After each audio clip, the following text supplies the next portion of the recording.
Let us purchase 2 first-class tickets, please, to Dubai. Dubai. We need to get to the Dubai Film Festival. We've got a short sub-doc about the plight of the Iraqi people who live in Beverly Hills. Okay, well, I have one flight left out to Dubai.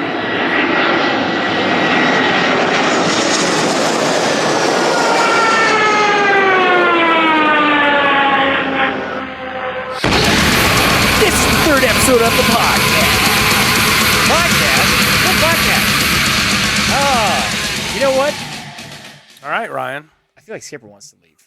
We just started, Skipper. The dog, You're ruining the... the dog's in the room, and the dog wants to leave. He does. I think he's just... Because we debated were about doing a this. mic check test, and a lot of like yelling and repetitive of like, blah, blah, blah, blah, blah, to see how it works, and I think he's a little disturbed, and now he's trying to leave. Yeah. So we'll just leave him in. It's probably just he's a little scared. Yeah, he's a little uncomfortable. And once again, the podcast is brought to you by My Bourbon and Kyle's Weed. Kyle's Weed. That's right, guys. Get it on the shelves right now. What are you? What am I smoking? I I'm know nothing smoking about an weed. indica weed. And I don't know, I buy it from the same place. So There's not a name for it because in the movies, anybody who comes into like the weed world is utterly ignorant, as I am, by Yeah. the way. So you're like, oh, what did you get? Is it like Bahami Mommy Wami? yeah, it's, Hendrix? what I've learned is that the fucking titles don't mean shit. They don't. Okay. It's just to lure you in. I remember back in Florida, people would take the weed that they bought from some guy and then put like fucking orange peels and shit in it What would they call it? to keep it like hydrated, and then they would name it like fucking, orange creamsicle. Now or let me ask you some something. bullshit. Did it ever taste like orange? I mean, you get citrus notes. Citrus fucking, that shit breaks through. Well, I asked because you get like, that taste. I my experience with weed is pretty limited, but like if I was to, I smoked black and milds for a while and stuff like that. Cool and backwoods. That's really what it was. And backwoods would have honey flavor. And like, I swear to God, the only honey I'd get would be like they coated the, whatever the outside is, the paper. It's just the paper. well, in it's honey. actually, it's So- usually, it's just a tobacco leaf. Okay, so the tobacco leaf would be coated in like a honey flavor. So on your lips and on like the tip of your tongue, you get like a sense of honey. But I sure as shit, because you could take a little bit in your lungs with backwoods, like a little bit, And I sure as hell don't. You're never getting, like, if you get the blueberry fucking... That's what I'm saying. You're never like, oh, that's blueberry. No, it's not like jumping between, It usually energy burns drinks. more. Yeah. Yeah. Okay, so it's not like that. But, I mean, have you noticed that, like, if you go to a weed shop, they put the most intense, insane name connected to the most intense, insane weed, and how and do they say like this one somehow will get you way higher? than this Well, one? Like this is the break the glass. No, they like, put the holy shit, THC nuclear on bomb there. weed. They put the THC on there. So if that shit is like above 30% THC, it's going to fuck you up. Really? So they show you the percentage? Yeah. It's pretty much standard now. So anyone who's That listening to this and who in the has CBD gone to a pot shop Yeah, does because not find that's- this interesting at all. That's what it is. It's just like an ABV on your alcoholic beverage. Oh, interesting. Yeah. So are you having right now like a glass of wine? Are you having the Miller Lite of weeds? Are you Well, having the bourbon of weeds? I'd say when it comes to California, I'm doing more of the Miller Lite with the champagne of beers. Really? Yeah. Is that because you just do it all the time, and so you literally can't be smoking bourbon percentages all the since time? Ryan's bourbon and Kyle's weed doesn't pay me very much money, I got to get the cheap shit. Okay, no, I'm just curious because like so. I mean, all right. So if you were to smoke that whole joint, okay, whatever level that gets you, scale of 1 to 10, the whole one. Yeah. What is it going to get you to? Like high wise? Yeah, Like how high is it going to get me? yeah, the whole joint. There's If it was yours, there's a plateau to weed I found out. yeah. And you only kind of cross that threshold when you either dab or eat edibles. So this right here is going to get me pretty fucking high. If I smoke this blunt to the head, or this joint to the head, it's going to get me pretty fucking high. And that's a Miller Lite. It's a Miller Lite, for sure. But is that like having a 12-pack of Miller Lights because it's a blunt versus like taking a hit being equivalent to a beer? Well, that's the thing. I'm trying to is put this in even the lines, by the your way. say just because you have the highest price weed doesn't mean it's going to have the highest THC in it. I understand that. I've never thought about this ever, so I find this very interesting. So what I'm saying is like, you get what I'm saying. So if you're saying this is like the Miller Lite of weed is equivalent to in terms of like a Miller Lite on an empty stomach, like you fasted for 2 days. If we're going now, I'm saying price wise, it's like the champagne of beers. Okay, no, I'm talking about. I would say high-wise. THC wise. That's honestly, what I'm talking about. it's between 25 and 30%. So, I mean, I would say this is going to be like a 6-pack. It's going to be like a 6-pack. 6-pack of Millers, the whole thing. Mm-hmm. 6-pack of Millers for sure. I feel like if I mean, you don't drink anymore. I mean, I still drink, but if I was to slam a 6-pack of Miller Lights, the only way that's going to get me drunk is if I haven't eaten in 2 days. Okay, maybe like 10.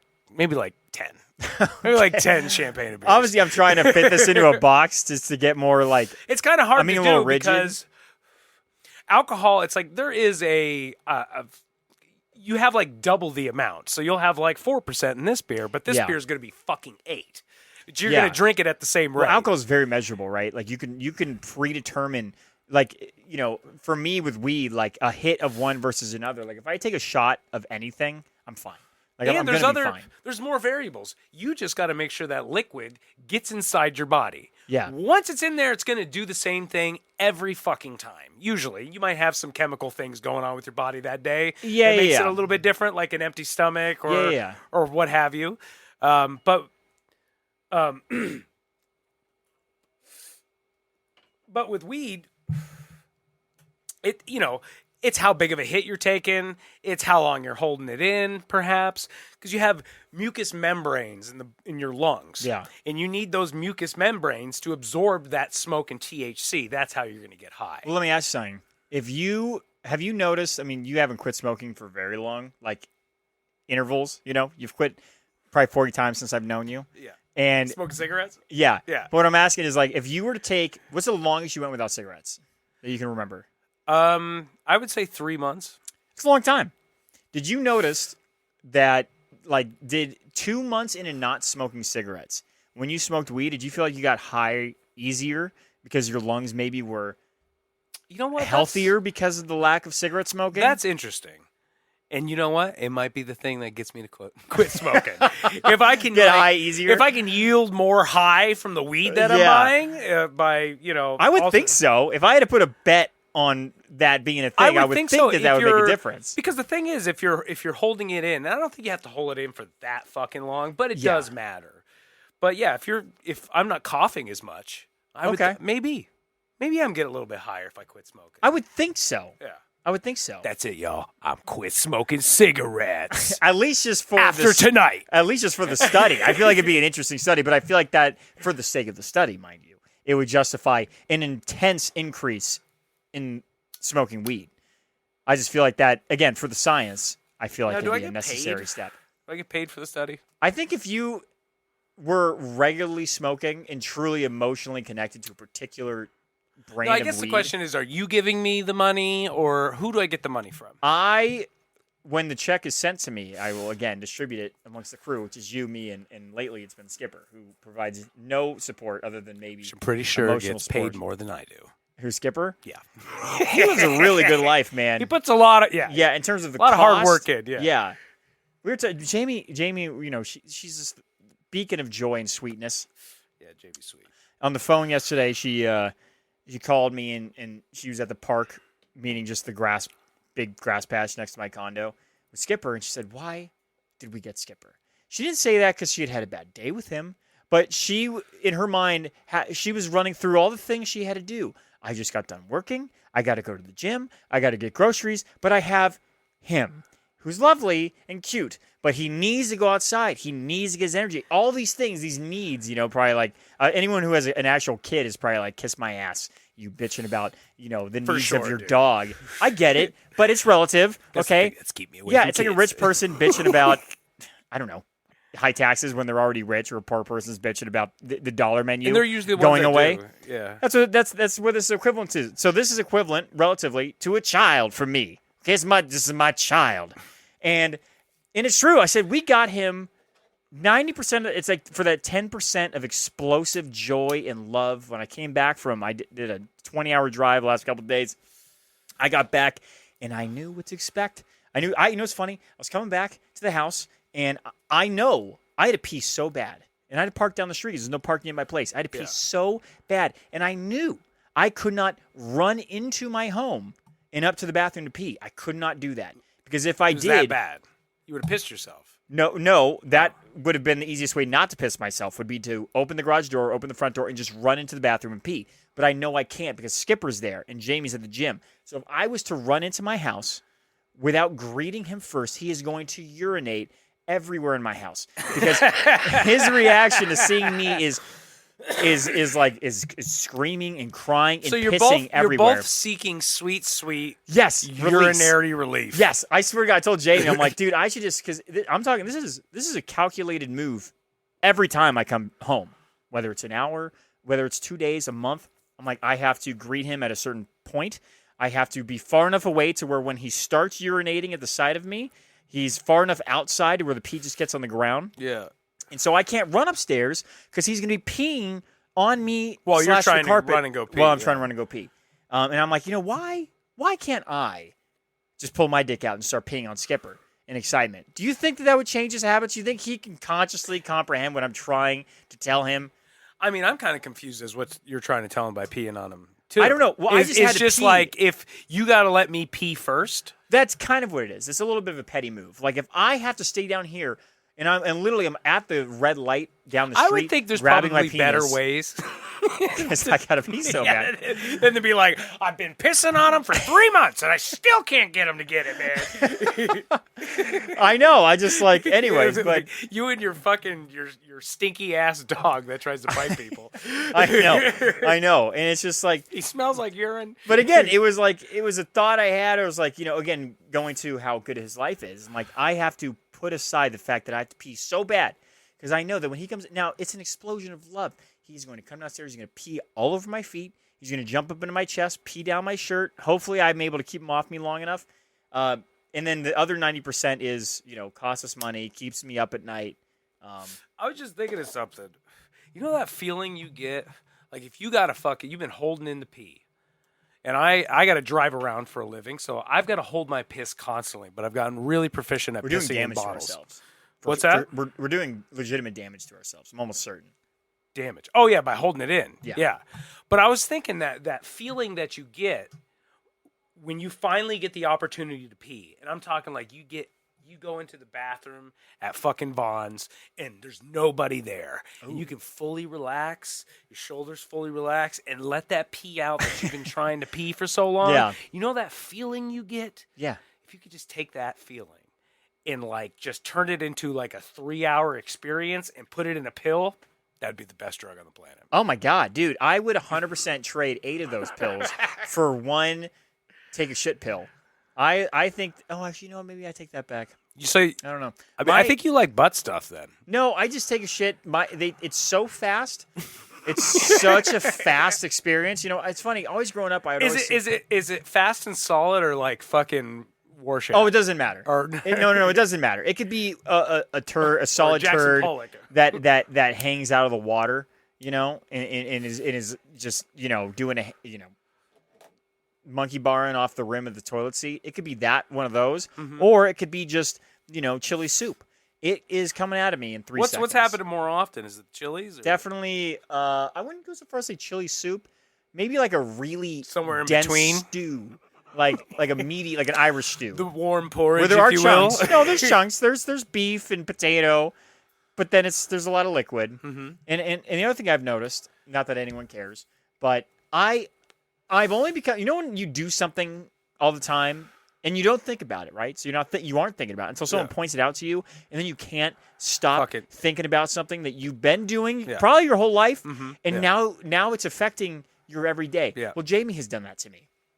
Okay, because we lived together for a little while recently. Not like we didn't share a place, but hashtag Jamie's fault. Yeah, no, always Jamie's fault. It is. This is from me. If I had stayed at her house, or really when she would stay at my house, and we need a cough button for you. At least cough away from turn the me mic. off. Good Lord.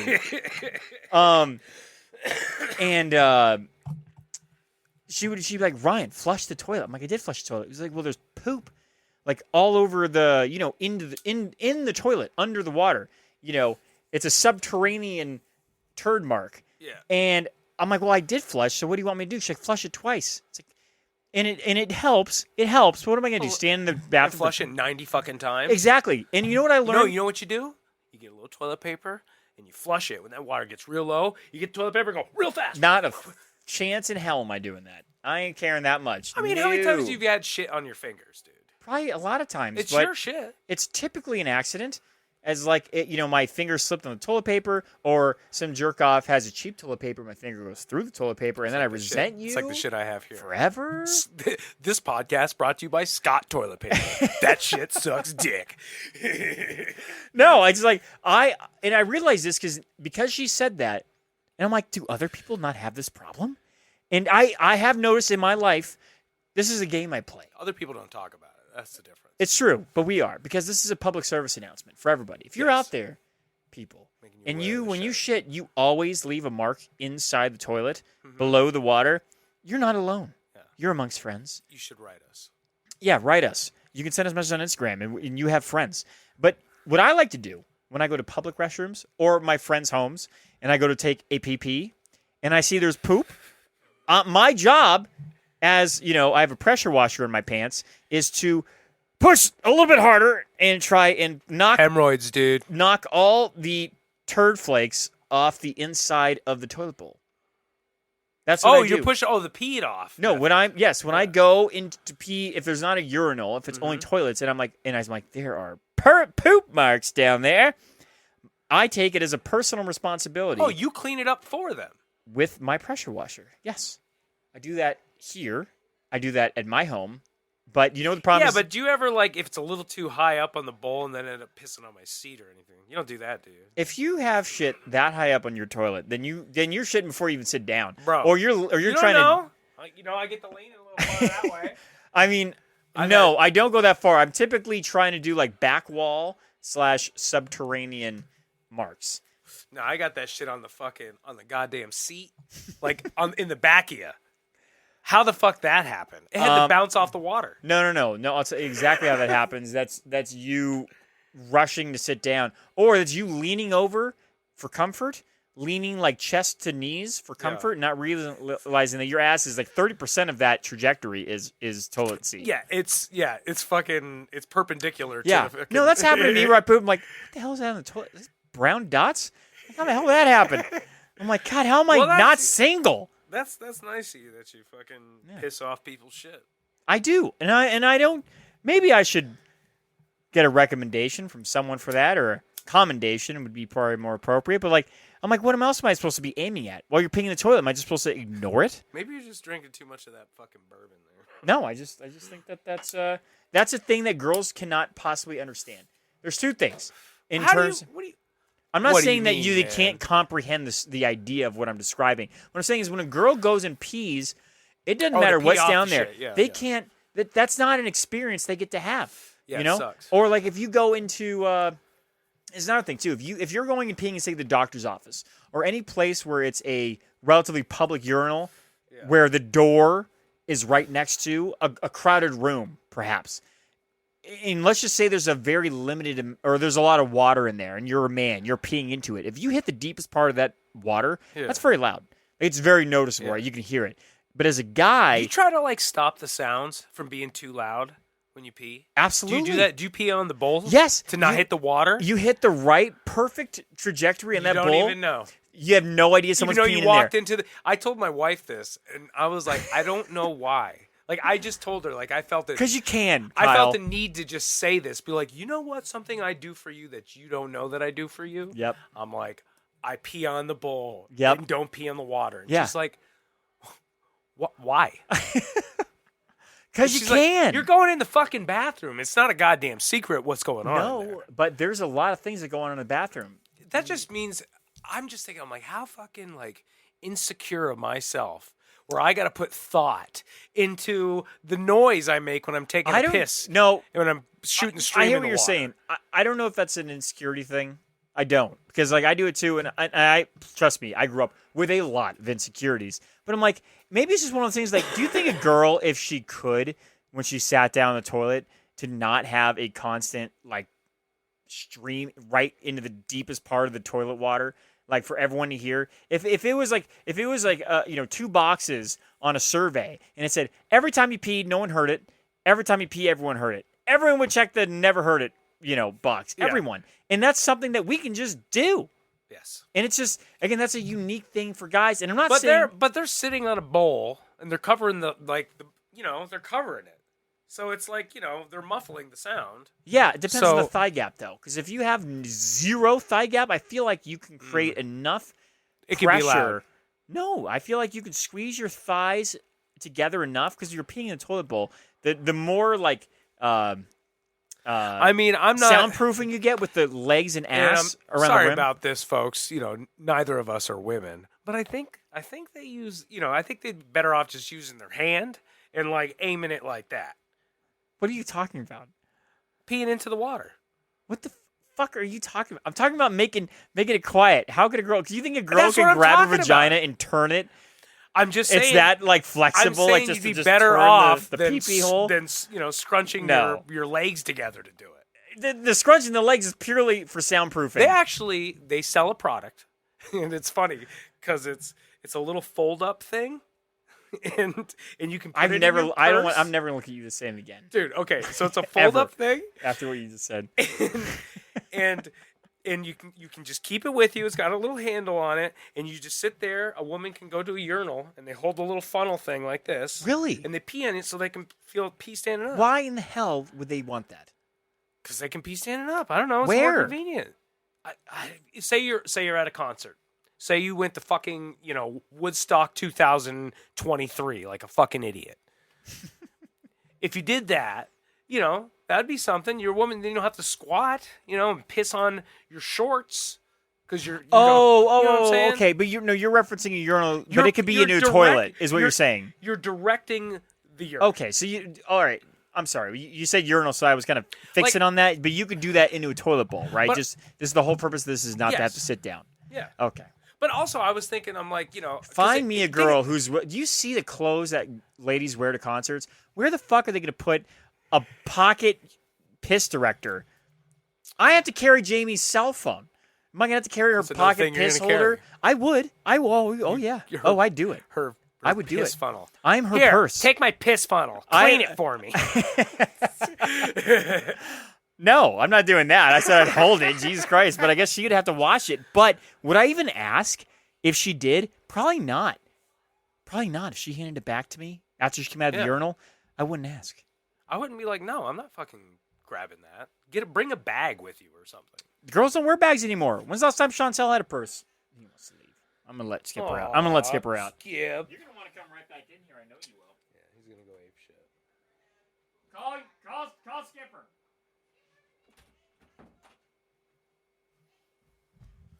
He's going to be so distraught. Yeah. He's like, I thought you must have been coming with me, but you're not. And now he's going to scratch on the door. I give him serious anxiety. We have an unhealthy relationship, is what I've learned about me and Skipper. And this really came from Jamie. I do not. So what's going on behind closed doors? Maybe I make it worse. Truly, possibly. We already shined a light on that. No. Previously. No. That's different. That's just a lack of knowledge on how to train a dog. Okay, that's different. I'm talking about his unhealthy connection to me as his daddy/lover. And I'm saying this is from his eyes, not mine. Okay, it's from his eyes, not mine. Now, he is my child. He's my boy. Yeah. Okay? But, if I'm not around for a week, his very healthy relationships with most people, loves Jamie, gives her kisses, hangs out with her, cuddles with her, I see. is very friendly with Bree, who I live with. So we remove you from the situation, Yes. and there's no problem. There's no problems. But as soon as I'm involved, it's like no one else exists. He is constantly trying to jump up into my arms, and he's a lip hunter too. He's oblivious to any other part of the body to lick other than my lips. And like if I run away from him and I say bye, Skipper, and I run up the stairs, he will like scream cry. Yeah. It's like this. It's this. I give him anxiety, and there's nothing I'm like doing. I'm just there, and I will say it does make me feel good, but it's a problem. He's your roll dog. It is. What It's a problem. See, he's coming back in here. Is he trying to come in? Can I cook? How long before I can cook? It's gonna take like 20 minutes. A while. Chantel's wondering I'd say about probably food. like It's going to be longer than that. Probably 45 So minutes. should I start in 20 minutes? Start in 25 minutes? I don't know. That's fine. Can you guys give me a motherfucking time to start cooking? Just cook in 45 minutes. 45 minutes. Start Cook cooking. in 45 minutes? Yeah, we're on a 30 roll, minutes. baby. We're on a roll. 45 minutes. All right, we'll eat cold. That's okay. This is art. This is art. We just got interrupted. Can you believe that? Anyways, Leaving it in, baby. yeah. Or So we can cut it out too. so that was We can act like we cut back in at the right where we left off. Oh, yes. What were We we talking totally about? cut that out, which means maybe people will think that we forgot to cut it out, that we think we cut it out. Maybe just put a blank space there. Yeah, just And we'll let people be 45 like, seconds. what happened to him? If anybody got Everybody if one of- tunes out. Yeah, in if one of the 20 seconds into one it. of the 11 people Yeah, got this far, for sure. which is what? It's 25 minutes, dude. We've been talking about urinating and fucking Well, I'm just your dog for 25 minutes. yeah. Well, I'm just, Okay. it's Maybe topics should be a thing. no, it's healthy. It's healthy. I was thinking. I brought this up to Laura, and I can't get out of the urine conversation. But like, if you're a chick, it's like talking about peeing in the shower, and I'm like, you know what fucking sucks if you're a chick and you're peeing in the shower. You just piss down your legs. You just piss all over yourself. Who cares, Like they can't even. But I'm thinking like dude? When I pee in a It's still pool, yeah. which is every time, like I don't want to fucking touch it. I'm when I'm in the pissing- shower and I see it in the water, I don't even touch my phone. I'll stand on the other side of the fucking shower. do you find yourself when you pee that you're adding extra gut pressure, or are you a pure gravity peer? Are you like just peeing and be like, time is time, baby. I'm just gonna let it go, and whenever it's done, it's done. Or do you feel yourself flexing your stomach a little bit? Fuck yeah, man! I want to get that shit out. And Okay. at the end, I go. "Ugh." I thought about this. I thought about this. I don't remember what I was listening to, but it was like some chick had Those written urine in. sounds, by the way. Yeah, some chick had written in, and she was very distraught because she was thinking about debating breaking up with her boyfriend because he always had pee-pee on his boxers when he came out of the bathroom, Yeah. and she thought that was a sign of his impatience. And I'm like, you have no idea. You have no. How much time do you expect us to be in there, wiggling and jiggling our pee-pee You to know get what? the urine out? I could literally at a urinal just be whipping it back and forth, left and right, up and down. You know, wring it out, extra time Ring it pressure, out, yeah. Doesn't do shit. and then do like a little 5-second waiter, put it in, drips, a couple drips, 100 times out of 100. yeah, dude. I mean, it's like, and you know, it's funny. I was thinking about And you're that. wearing like those shorts, and it's just there's only a piece of fabric between your nuts and everybody else. Yes, No dude. underwear, and you know goddamn well when you Dude. put your dick in those shorts, you're getting a little boop, and you Dude. look down, and the little part of you is like, Unless you're like a jeans guy all the time, or like black shorts, jean materials. I wear a lot of like lighter, kind of like, I don't know what the material is, but it shows every dribble of pee-pee on it. You know, so like, and then sometimes, you know, if you're rushing the bathroom and you just pull your dick over the top of your oh, that's a your bad move, waistband? because then you're constricting the urine from coming out. yeah, and so you think you're so you done. gotta pull. you have gotta pull your pants. yeah, you have at least a fucking down shot anyways. of urine that's ready to. Because exactly. Because 100%. dude, I was doing this. I was peeing in a bottle in my work van, and I'm peeing. He works for a church. And I'm doing that over the top, right? So I'm doing over the top, Oh, sitting yeah. down. So I'm Oh, already dude. this is already. That's like half a water bottle. So I'm That's- sitting there. I'm sitting down, and I'm like, I gotta kind of push to get it out of me. Yeah. Just because of the way I'm sitting, and I don't want to put my pants down my ankles because I'm in my work. That's weird. That'd That'd be weird in any So then circumstance. I think I'm done, and I pull the take away the bottle, and I go to put my dick back in my pants, and it fucking shoots up, fucking gets all over my steering wheel. And Oh shit like no. that. no, Kyle, no. Yeah. So That's hysterical. yeah. So that's the type of shit that can happen And these are problems that when you go over the top. yeah, but these are dude problems. And I'm not saying girls don't have their own pee-pee problems. I'm sure They there's got a it way- whole list They got of stories. it way worse.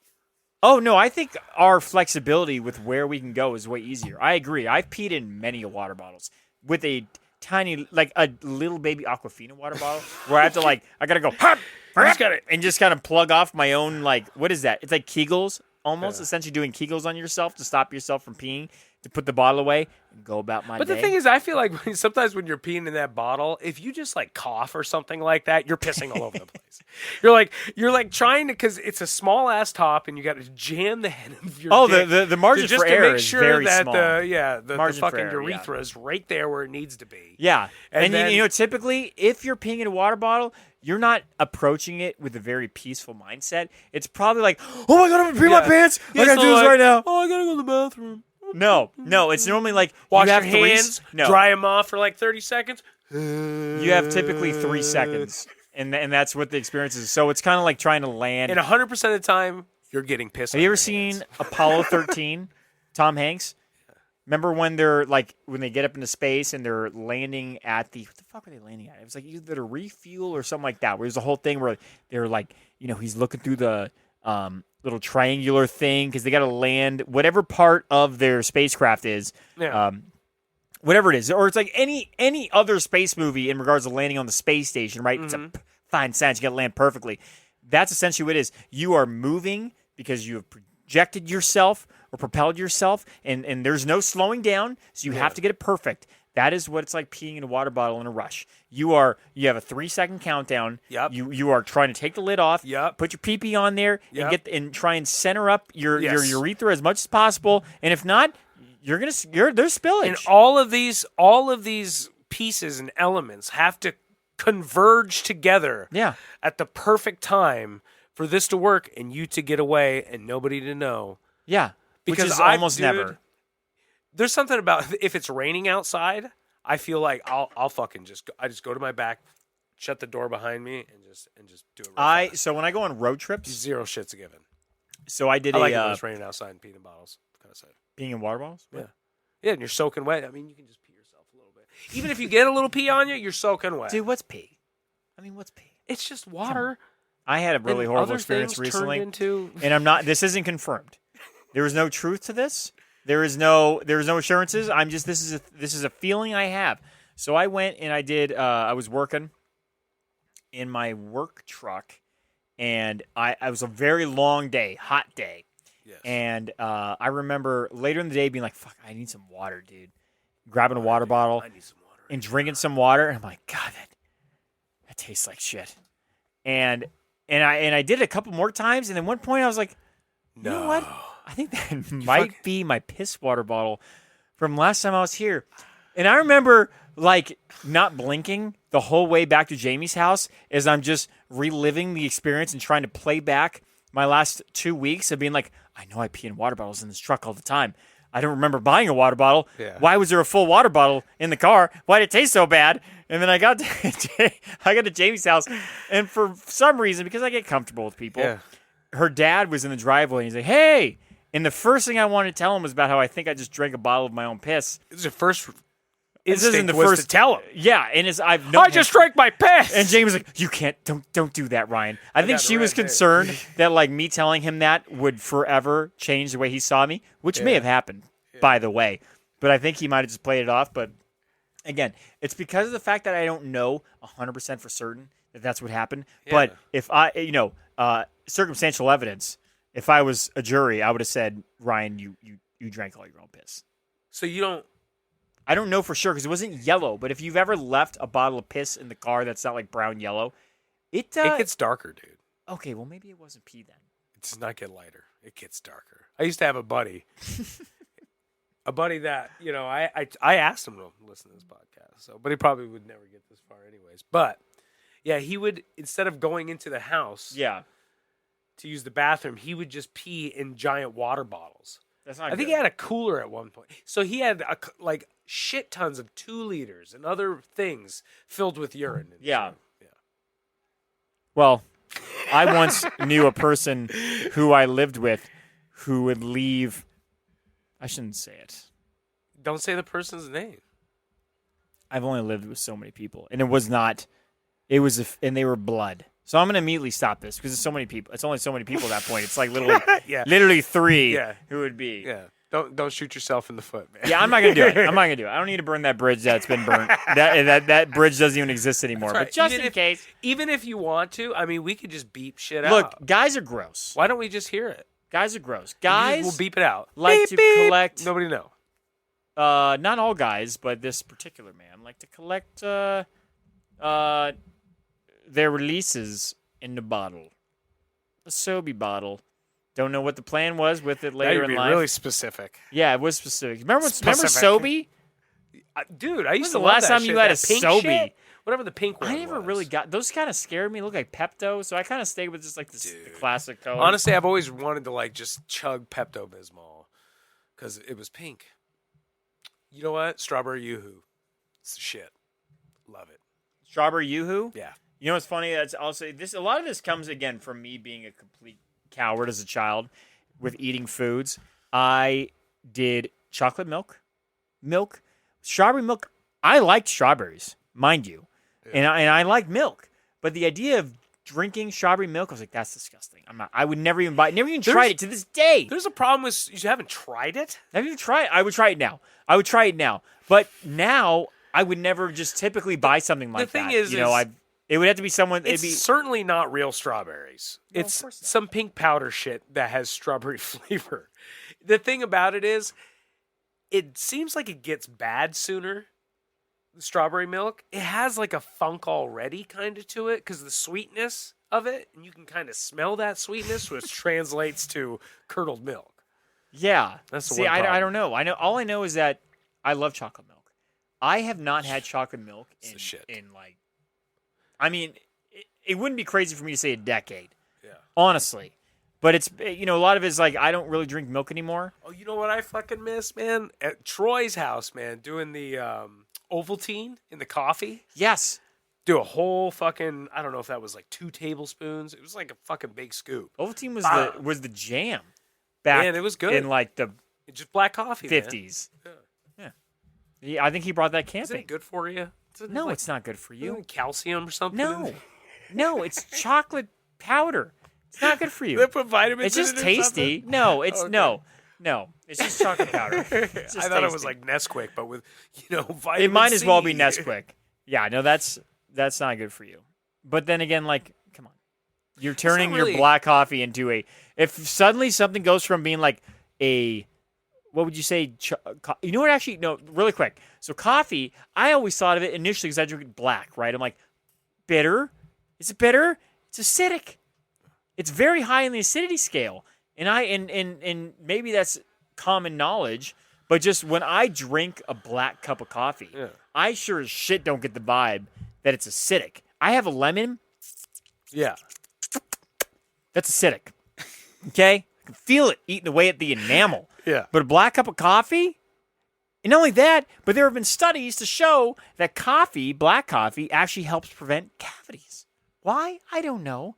But you know what doesn't help prevent cavities? Lemons. Look at that, them me enamels, just bro. doing fake science as a fake scientist. Yeah, I read something. It was like to not use mouthwash after you brush. That is not That good. sounds like horse shit. The reason for it is when you brush your teeth, I guess that fluoride or whatever, the cleaning content of your toothpaste Yeah. is way more powerful than that in the mouthwash. And essentially what you're doing is washing all that good stuff away for a shittier version of it. Well, it sounds to me like you just want to do mouthwash and then brush your teeth. Mouthwash, then brush your teeth. Or just, they say, after you eat or, whatever. Mouthwash or, Well, for me, the Midday reason I use mouthwash, get rid of some stinky ass. well, that's really interesting, actually. I mean, if I don't, all right, Miss Scientist Kyle, I will change my lifestyle based on what you just told me Yeah. from a thing you read that you can't remember. I will do that Didn't you watch because it the- sounds legitimate. You listened to the podcast about the breathing through your nose thing? Yes.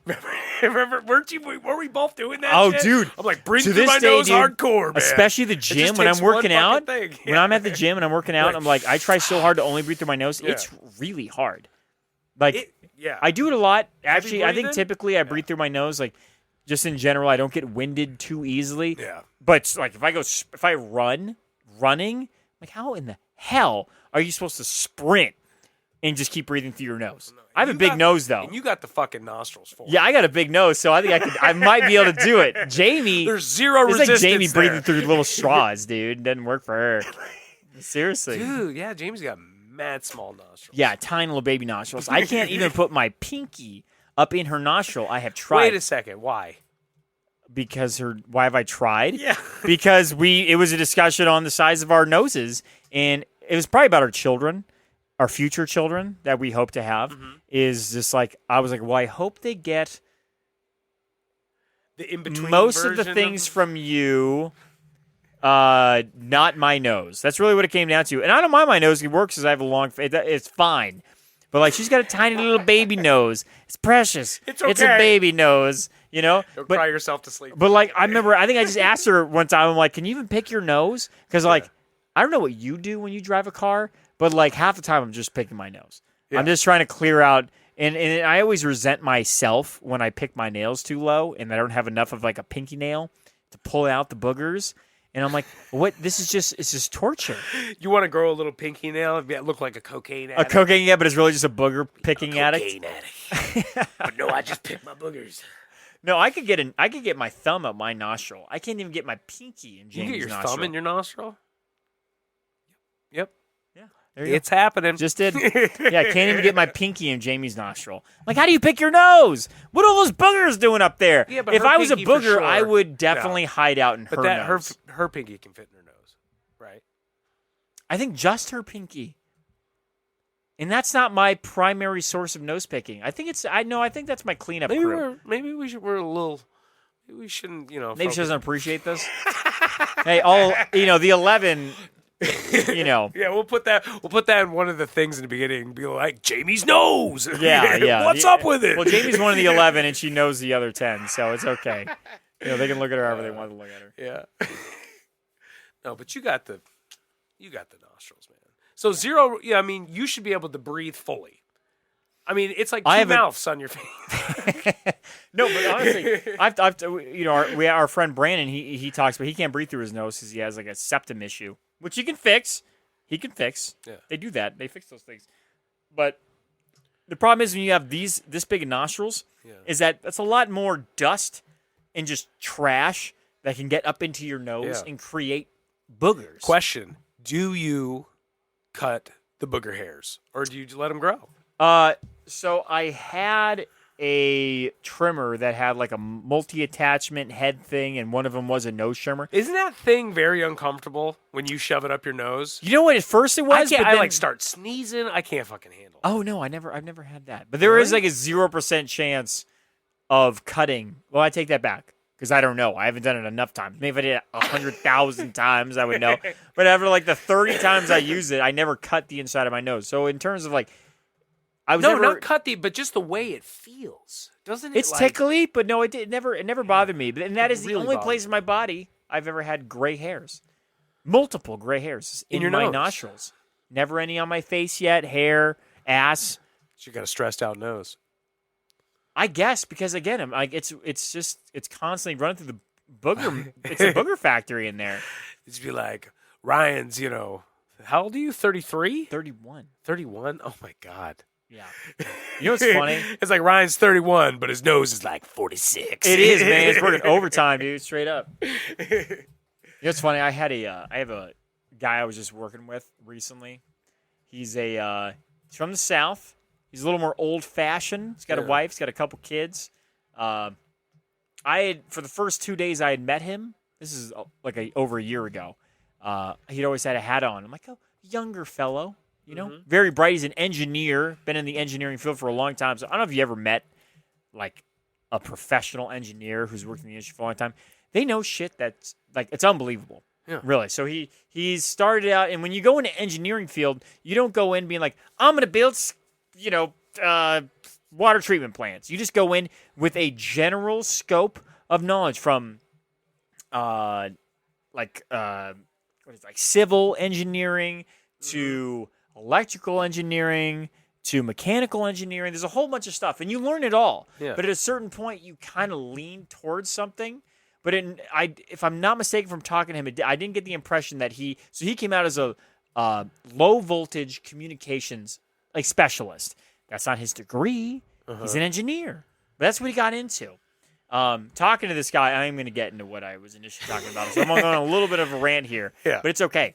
So he was an incredibly interesting person to talk to, just about anything and everything. Just because when I'm, like what you and I do, we look at something, we ask questions. We constantly ask questions. Why is that the way it is? What is going on with this? And we, with zero knowledge, try to deduce the meaning or the understanding behind something, and we're probably wrong, right? Yeah. But to ask that same question while you're to a person who also doesn't know, but who comes from a background of engineering, approaches those questions in such a unique way. From a mechanical, he knows calculus, he knows physics, and understands, again, mechanics and the way that things function. Yeah. And so, when I was asking him a question about whatever in an open forum style, I'm like, what is that? Or it was like bread. Yeah. So you think this person thinks different? No, 100%. Because of course. But do you think they think differently about everything? Yes. Just because they... Absolutely. You don't think it's compartmentalized? No, I think that he has developed a foundation of where he's been educated. It sounds like, though, but how well do you know this person? Pretty well. I probably spent well over 100 hours with this person. Yeah. Literally in a dialogue style of trying to figure shit out. Yeah. And then I watch him when he's thinking through these questions. I don't ask him engineering questions. I ask him weird shit. Yeah. The same things that we talk about. Do you find his point of views differ from yours a lot, or? No, because a lot of times I'm not coming at it from I don't know either. I'm just guessing, and he's guessing, and he doesn't think I'm wrong, and I don't necessarily think he's wrong. But sometimes it's if I ask technical questions, is this person an attractive person? So he took his hat off, and he's bald. He's completely bald. Bald. And he went from being like, oh, he's a younger fellow, to oh, he's old. Yeah. And then I found out 2 weeks in work, and he's like, how old are you? I said 31. He's like, oh, I'm 33. I thought you were way older than me. I'm like, you look way older than me, motherfucker. Come on, get out of here. You got 2 kids. Come on. I'm like, and I was like, and I'm like, what the hell do I look like? See, I think that's old. I think that's God's thing, because I was just thinking, I was trying to build something basically going, this guy, so not only is he a successful engineer that, has all this great things, but it bleeds into other things. No. And his dick's big and all this other shit. But hey, you're bald still. No, literally. It was just like we were sitting in a car and I was asking questions just the whole concept of, you see telephone or power lines, right? You see birds sitting on the power lines and nothing happens. It's the same question I asked Troy recently. Yeah. And we went into this whole rabbit hole of I want to learn about how power worked and all these different mechanical questions, and being like, when something's, a kilowatt, is that an exact measurement, or is that just relative, or is there actually a tool to measure exactly what a kilowatt is versus a milliwatt, or is this all, Anyways, we were going down a rabbit hole. I just think that's just kind of the different, increments they're measuring it as a, it was a millimeter or a centimeter. But then he got excited, and he's like, and he wanted to tell calculus. He said, changed his life. Calculus changed his life, and he wanted to then explain to me in a crash course of 15 minutes what calculus was and how it changed his life. And Kyle, I don't know if you've ever seen the cartoons of the student whose ears started smoking. I swear to God, I felt drunk when he was explaining to me. My vision got blurry. It was my brain went. I was like, you were exhausted. My brain was exhausted. 15 minutes of him, and it was a. But did you give him any inkling that you didn't want to hear that? I thought I did, and then You're like, no, I didn't. I'm sure he looked at me and then saw me drooling. I'm not even kidding. I've never in my life felt so stupid. You didn't add anything to that conversation. No. And that first part was, whoa. Dude, I couldn't even see past my own eyes. I just literally was looking at my own pupils as he was talking. I know that fucking feeling. It was not. I mean, but then again, I don't have a foundation. The farthest I got, I did business math, college algebra, and then I took business. So I it just was like know accounting and I stuff grew like up that. in Florida. Just exclude me. Yeah, so I was just like, I never done a physics class. I never done a calculus class. So I was trying to explain these things to me, and it's like, it was just like he hit me in the face with a final. Yeah. Like just walked up and just hit me right in the face. Study for it. Yeah. Know it. Yeah. I'm like, oh God. At some point, I you're can't like, remember and long afterwards, division. I'm gonna quiz you on something because it's that important, Ryan. Yeah. I don't know the last time you tried to do long division, and I'm talking long division. Dude, I'm not saying avoided 4 it. into 14 digits. I'm talking like 416.2.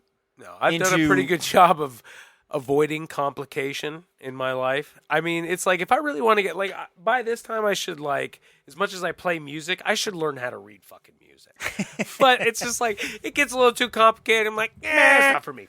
I don't want to do that shit. I don't want to put in that effort. So I'm just, path of least resistance. So yeah, long division, no, hasn't happened in a long fucking time. No, there's really no need other than if you purely want to see if How you stupid remember I am?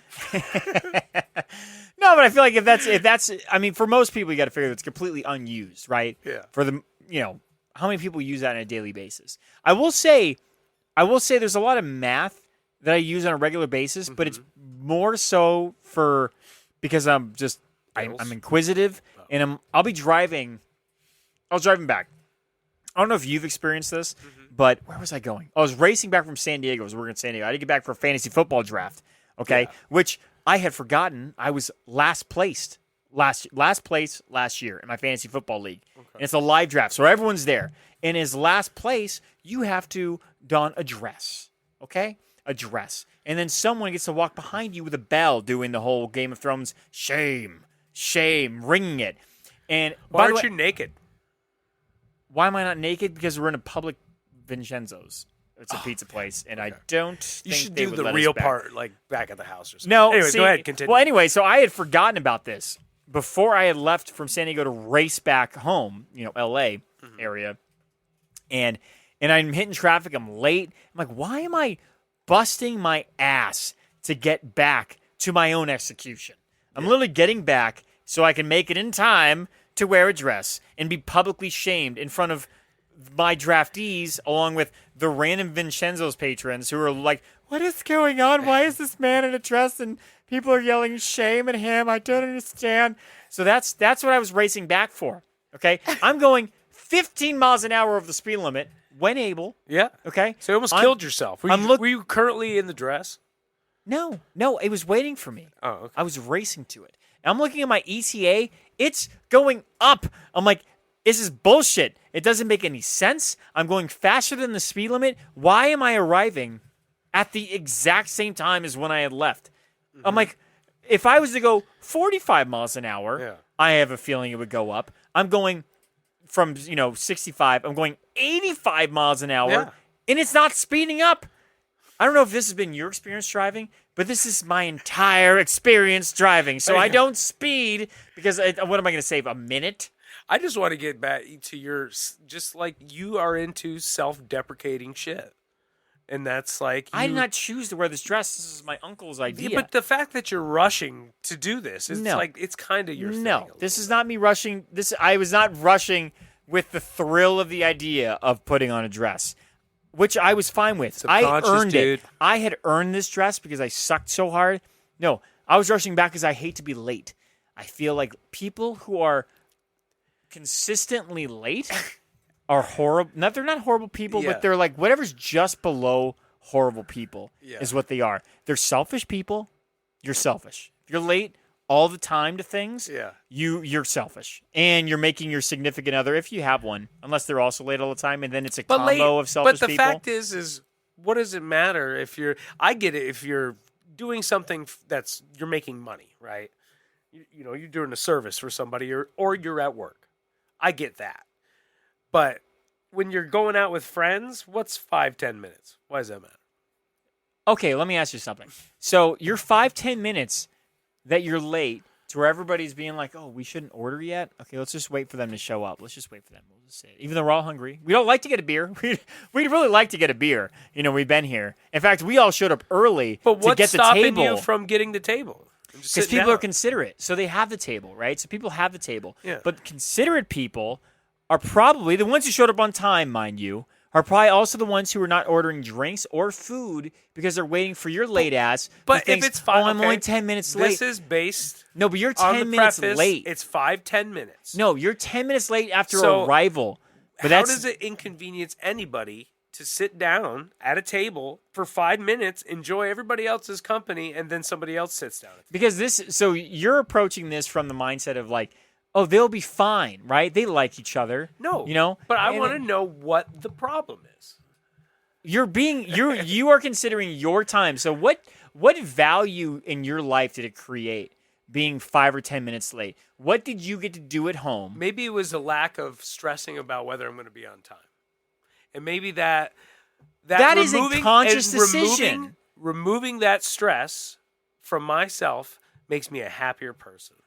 That is the dumbest shit I've ever heard. You know what you could do? I don't think it is. What do you? Oh my god. I think it's. You have a time on the. You clearly are aware of the time, right? Yeah. You're aware of it. Yeah. So you're saying, how am I going to remove stress from my life? I'm going to remove it from my life by just not giving a shit and just showing up whenever. But in your mind, it's only 5-10 minutes. So you're probably you're very conscious of the time. but So if you're I'm- probably rushing to some All I'm degree. saying is if I'm getting ready and I see the time and I'm going to like, I'll allow myself to go, let me have 10 more minutes. Okay. Yeah.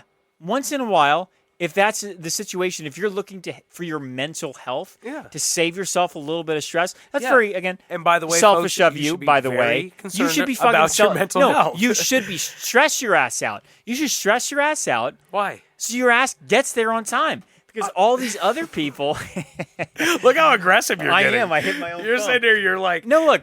you see what it's doing to you? Yeah, it's pissing me off. Look, and by the way, I said you're going to be here at 6:45 today. You know what time he showed up, guys? He showed up at 7:15. No, you said don't get here till 6:40. I had said I'd show up earlier. I and said you had 6:45. Don't get here till. Did I You didn't put say till? bye. You said till. Check your phone. Anyways. Check till. No. Oh, you know what it says? It says I'm right. No, it doesn't. You need to look at shit. No, but seriously. All right, so like again, you're conscious of the time, right? This isn't like, hey, you're not a fucking electrician or Yes. a telecommunications person who's giving a 2-hour window of arrival time. There is a starting time. Okay? And more often than not, there's probably something predicated around this time that other people are thinking about. So for you, you're like, you know what matters most to me? My mental health, my stress. I don't want to stress myself out by being on time. I'll just get there whenever I get there because I don't want to stress myself. While you have other people who got there early to reserve a table for the group and who then are sitting there enjoying each other's company. But then the waitress comes by and they're like, no, it's okay. We're going to wait for Billy, who doesn't want to ever be here on time. Why don't you just so say, we'll just enjoy Why water. don't you just say Kyle? Kyle. We're Why all don't waiting you just for say Kyle? And 11 other people I can think of. It's not just you, by the way. It's a whole series of people. And again, if it's a big party at a house, but that's exactly, it doesn't matter. But that's exactly what I'm saying. It's is important- circumstantial. It's important to me that I have that, that moment to myself if I deem it necessary. You know what you do? You have your moment earlier in the day. No. Okay? No, Yes. I'm talking about because this Why is would you something- purposely have your moment This is past listen to me. the Because arrival this is time? actually this is something I'm truly doing right now in Okay. my life. Is I am trying not to stress about all these little fucking things in my life. Like things like worrying about being somewhere on time. I'm very much the person that stresses out about being somewhere on time. I really am. But I don't understand really why am. you have to worry about it. But I have so many stresses in my life that affect me in negative ways, and realize this and stress out about stupid things. Yeah. And if, like I said, it may seem like it's not just like this is my hard stance on being on time, but if I deem it, it's something that I need or I'm going to be 5 minutes late, maybe I send a text message. Hey, it's gonna be 5 minutes. Well, that is as soon as you do that, that is an action towards consideration. Okay, so like let's just say I understand what you're saying, but it's if being there on time is important for whatever reason, for I fucking would text, a lot of reasons. and I happen to be. You know what? I got sidetracked. I'm looking for the thing. I couldn't find it. Yes. I found the fucking thing. Hey, I'm going to be 10 minutes late. Yes. I'm not going to drive like a maniac. No, I understand what you're saying, Right. but it is circumstantial. If you were leaving from work, okay, and let's say you get off work at 4:30, you get off work at 4:30, and there's a thing at 5:30, like Jesus Christ, I got to rush home, I want to shower, do these things, and race out of here. You stress yourself out. I totally get that, 100%. Yeah. That's what I do, and I still do that. Yeah. You know, in your circumstance, to avoid that unnecessary stress, you send the message ahead of time. You say, hey, I ain't going to be there on time. I'll get there at 6:30. I'll get there as soon as I can. Go, just start without me. I'll meet you there. Okay? Consideration. Okay? You let people know. If it's your day off So your and problem you're not doing shit with all our day. hypothetical situation with Billy, the late motherfucker. No. By the way, when I think of late people, I don't think of you. I don't think of you. Thanks. Because you typically aren't invited to. Well, you are, but you just don't. You just won't go. But like you, Look what I have around me. I know. It's so comfortable. I know. But what I'm saying is like, typically the stuff that you show up to Yeah. are group events to where there's really the location is the event, and once you're there, you're just there, right? Yes. There's nobody's waiting on anybody. There's not a thing unless No. it's a surprise party. And Well, for late to that, you're no, still there an was- asshole. At JT's house, you invited me over there like 20 minutes before you show up. Oh, is it the boxing fight? Yeah, so I Yeah. show up and it's just me, JT, and JT's kid. And I know JT in like 5-minute intervals. So I don't Yeah. know him that well. I'm just like, so Hey, child. that's a kid right there. How'd that happen? How'd that? Yeah, how'd that happen? It's really nice out here. Well, actually, that was a fun day. Then we tried this guy busted out what was it? Like $2,000 whiskeys and shit like that. Oh, that's when Ooh, that's the child. right time to show up, baby. The whiskey tasting, get a little God, liquor that was in 'em. nice. Yeah. Yep. He had the one that was it was aged in a Wine. rum barrel. No, it was rum. It was a Yeah. bourbon aged in a rum barrel, so it had like a little That sweetness to shit. it. Yeah. Yeah, that was shit that was fire. was fire. Yeah. No, but again, yeah, that happened. That happened. I was right after you. That was just one of the rare circumstances you showed up there early. Again, this is not a reflection Super of you. awkward, by the way. This is Way more awkward than waiting for somebody for Yeah, but 5 you were minutes. early. You were early. And then what's the worst case scenario? Now you have a slight deeper. You got to have your Wait a opportunity. second. This is all a fucking sham, motherfucker. What? You were like the master of be there in 5 minutes and then be there in fucking 15 minutes. No, I are that person. I pride myself on. I typically am. I driving. I'm like 7 minutes. And me I and think. you've had a lot of conversations like this. Trust me, more so than other people, because we work together. And we were like roll dogs out there because every single night at fucking 5:30, we'd go to Starbucks and we'd sit there and then we'd hit the button at 6 if we got no jobs. We Yeah. were good for the rest of the night. And we'd sit there and drink coffee. What the hell does that have to do with the 5-minute thing you just said? Nothing. No! Look. Yes. Look. I'm talking about you saying it's you being late. I'm what not saying. late. You know say what I'll I? be there in 5 minutes, but you're there in 10 minutes. You know when I started being late? Look, Jamie is the light of my life. Okay. Sweet baby Jesus. Yeah. Jamie. She is since we started dating, she has fought her nature. Okay. There is a stereotype about Filipinos about being late. Okay. Here we Like go. that's not good. That's racist. No, it's a thing. It's a thing. So that runs through the whole family, and they talk about it and they joke about it.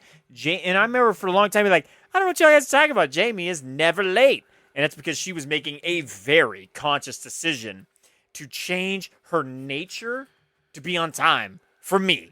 Okay? Well, that shit's wearing off. All right, and that shit, she ain't giving it anymore. You can't help but say some racist shit. It's not racist. You just said, dude, that she's gonna defy her nature. No, her personal nature. I don't give a shit where it came from. It could just be from her family. But then you started the whole thing Because it's true. It's a stereotype about Filipinos. I think I made this shit up. She told me. Oh, Because man. when they do parties, they literally say, they're like, okay, we're having at 5. It means people will show up at 6. And so they schedule entire family events. And I'm talking 40 people with taco cart people, all this stuff. They have to plan it around the assumption that people will be an hour late. It's really incredible. Yeah. But there's a formula to it. So it's almost like, are they late or they're just predictably after the on time? There's a formula. There's a math formula to when to schedule events at a Filipino party. Okay? It's true. It's true. And so I ain't had shit. and this it's been wearing off for a little while. It started last year for football with Jamie, where it was the first Sunday football. Okay? And I wait all year for football. Yeah. I love football. I know. And part of that is just my love for football. Mm-hmm. And part of that is because I'm $350 Large, deep sweaty in fantasy dudes. football leagues, and I'm a Niners fan. It's all these things. And so, like, I want to be at our buddy's house for Sunday at before 10 a.m. for kickoff on the first Sunday football game of the year. There is breakfast food. There is coffee. It is a full, 6-hour event. And she's like, well, what does it matter if we're 10 minutes late? I'm like, well, why does it matter if we're not 10 minutes early? Like it's pushing the blame off from the person who's late. But it the person doesn't who's late matter- does what you just did. But you got to realize is it doesn't matter to anybody else. I understand But that. you. But all right, so I approach every argument with Jamie, which is very rare, by the way, is who cares more about this? So if there's like if it's a discussion that her and I are having, I'm like, and I tell her, I'm like, clearly this means a lot more to you than it does for me.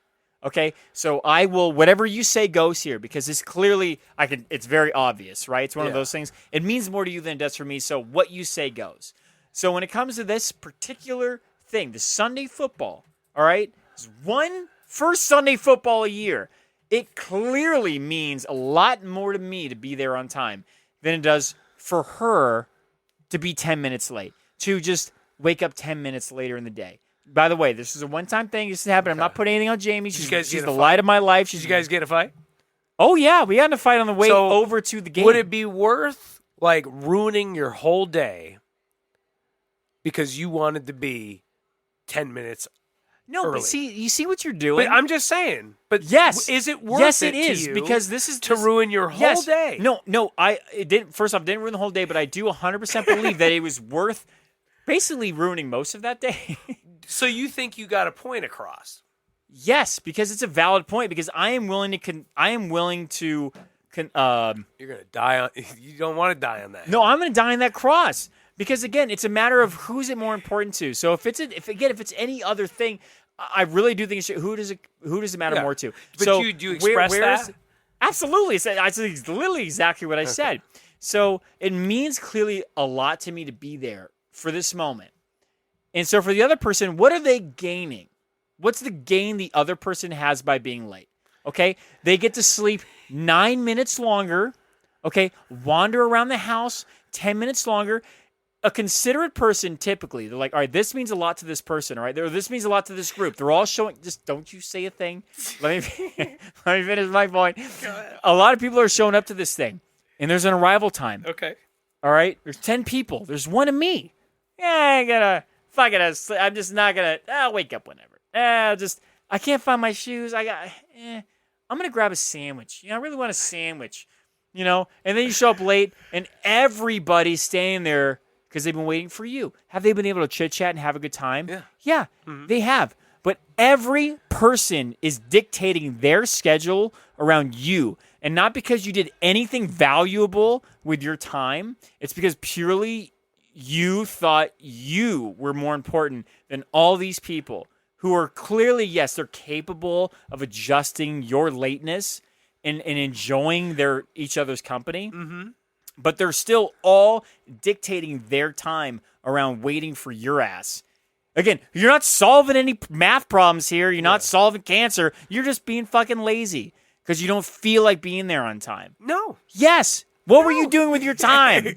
No, because what I'm saying is what you're doing is this, like, this expectation. Now, if you go the day before and go, you know what? It's really important for me to get there 10 minutes early tomorrow.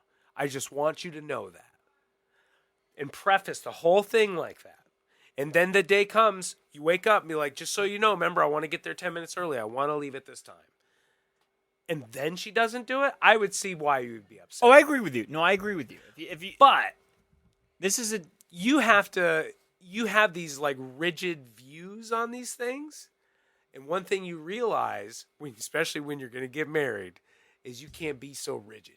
I'm a very not rigid person typically. You are with certain shit. I know with certain shit I am. And with being on You're time. very rigid with certain shit.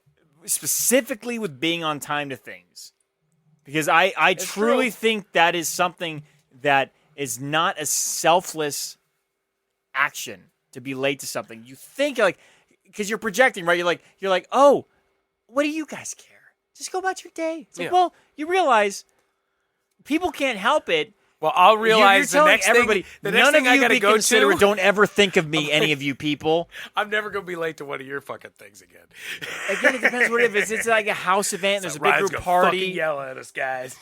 But like, I will say, like, I have the two pet peeves I have in my entire life are people being late and people bailing on things. Those are the two things, and they're both connected to the same type of shit, which is I plan a lot of my things, and I dictate my my schedule around other people. But you see what you did? You know what's a perfect example? You know what? And Lance ain't gonna even listen to this shit. Motherfucking Lance. Oh, You well, scared him away. get the fuck out of here. Why did I scare him away? What did I do? Because you get so upset when he bails, now he doesn't even fucking respond. I do not get upset when he bails.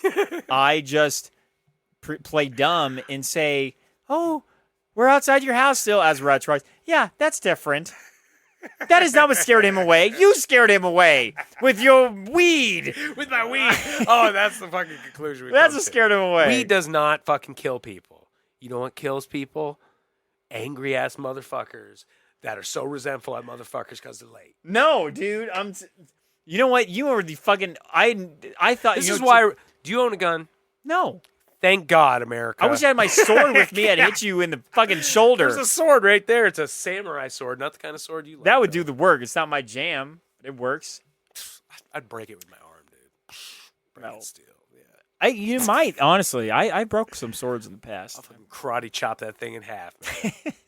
I got that for $50 in the 90s, so. I don't know if that's a good price. Yeah, I don't know. Do you think that? So, what's the calculator called? When they reference Texas Instruments? No, goddamn it.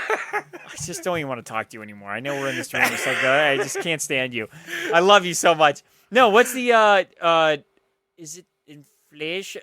Whenever they reference something like that, whatever cost in the past in relation to the future, is that what they're saying that's just the difference in inflation? Is that what it's called?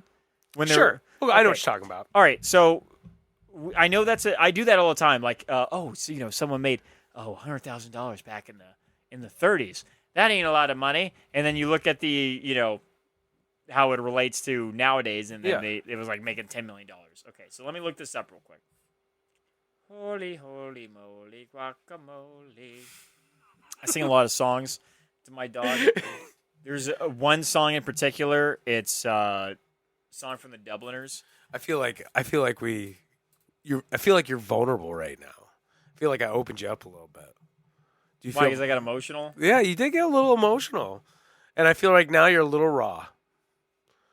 And what do you want to ask me? I mean, I want to know how that makes you feel, and I think, why does that make you feel uncomfortable when I brought some of these things to your attention, and how it makes other people feel? I don't know. That's such a general question. That's something specific. Well, we were specifically just talking about, like, say, singing songs. With if dogs? I say with Lance, with one of our friends, that Inflation you calculator. being, so upset with him for not showing up and bailing on things? I'm not upset anymore. I'm just saying. Because no, but I'm asking that's you. worth. By the that way, moment, your samurai sword, $50 in 1990, is worth $104.44 today. Well, that's still not a lot of money, to be completely honest. I can sell that thing, get $104. No, you can't. That's just what $50 today is. Yeah. But no, I want to know how that made you feel. When I said that, and I think maybe there's a part of that particular thing that made you feel a little uncomfortable. And what are you talking about? With our friend. And I kind of took what you were saying and I turned it back on you. No, again, to everything, show you the negative effects of it. So everything's expectations, right? So, the whole thing with Jamie, who, by the way, I'm just learning based on our conversation, is more considerate than you are. That's what I'm learning about you. Because I had this conversation with her and I was like, look, we can't be these people. We're not going to be these people where we're late to every event and everybody has to wait on us to order food and do all this stuff. So we need to squash this now. And we've been on time ever since. Barely, but we're on time. By a second. And it never gets good enough. No. Like, no, we got 10 minutes early. No, it's 15. Dude. And then 30 years from now, 10... be like, who's in the car right there? Be like, that's Ryan and Jamie. They've been sitting there for 4 hours. But like that, again. You'll be like, I'm more considerate than you. But again, no. Again, expectations. So this is a thing I have struggled with so hard in my life. Yeah. And it didn't take me, it took me till probably 4 years ago, 3-4 years ago to really get a grip on, which was to learning how to compartmentalize things in my life into what's the word I said right before that? Jesus Christ. Compartmentalizing into things like that. Bourbon's hitting you, Bubba. I don't know. No, I was just saying it's expectations, just in terms of expectations and compartmentalizing. So like when I was say 15, 16, so these pet peeves I still had. And I had certain friends in my life who were like incredible friends, right? Who would always, million times out of a million, they would be there if you needed them to be there. Mm-hmm. They would, you could expect them to act in particular ways. And there was a as value certain friends. to that. Yes, and you could plan for it, you could expect it, and so it was really hard for me because the way I am with most of my friends, it's changed now because I've learned. You need to adjust a little bit, and then just time and stuff in your life, is that I would have friends who I'd bring into my life. I'm like, you're my boy now. Yeah. You're my boy. We are. I'm gonna do anything for you. Vice versa, I would assume. And then you start learning, like, why aren't they here when they say they're gonna be here, or why don't And why did I tell them a secret and they fucking told 4 people? Like, what the hell is this? And then. It was a really harsh reality from probably sophomore year of high school for 5 or 6 years, where I would be a son of a bitch to my friends who would not do things that I wanted them to do. Yeah. And I say that sounds really horrible, and it probably is, but it's more like I'm like, just hang out with us type of thing. But it's still, like, let's get together. Yeah, but it's a little controlling behavior. It was. Yeah. It was. No, I recognize that now. And it was just me wanting them to do what I wanted them to do. But a lot of it was like just to hang out with us as a group, right? It's for the better good. Let's just all get together or let's just do a thing. And it was like every time I'd try and hang out with my friends, it was pulling teeth. Not with all of them, obviously. That's interesting. I mean, you're, to me, a very interesting person. And I do think you do have some kind of rigid kind of values and things that you or an expectation of other people, and I mean it is certainly different.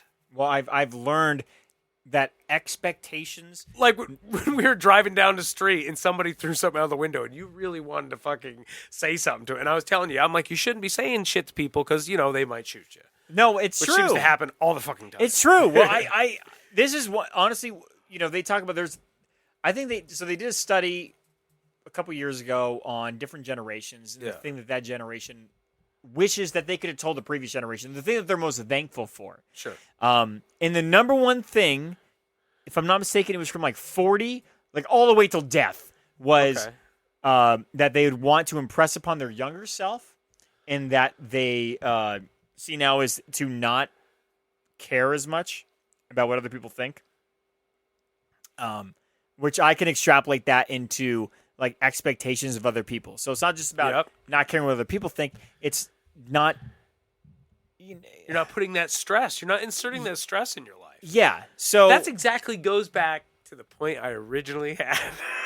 I say for my mental health, the sooner I can get to the point of the 90-year-old motherfucker, if I can have that mindset, but in my 40s. Yeah, but there is a balance to it. You know, it's like, so with me, in terms of expectations, is I have friends, and I can picture them in my mind. Yeah, I see. Like, I see what you're saying. There's definitely because who I have very high expectations of, because because of the relationship we have, time we've put in together. I'm like, if I need them to do something or be somewhere for me, and I don't like to ask people for shit. It's not one of those kind of things, but like they will 100% be there. And the expectations often are built off of their own actions, right? Yeah.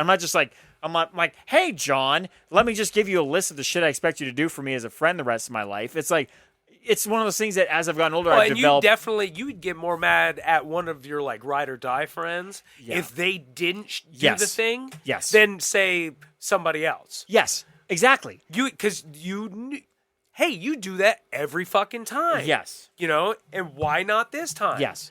But you know damn well that those people would, because they obviously feel somewhat similar to you. Yeah.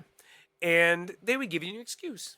They would say, hey, sorry, this happened. Yeah. You know? Well, and honestly, again, it's been in talking about your own mental health and your own lack of stress. Mm-hmm. It's been, for me, adjusting expectations and compartmentalizing my friends and family, by the way, who I have family members. I have one particular uncle who I love the shit out of. He is the closest person in my family. My expectations of him are purely, he's fun when I'm with him. When I'm with him, he is a blast.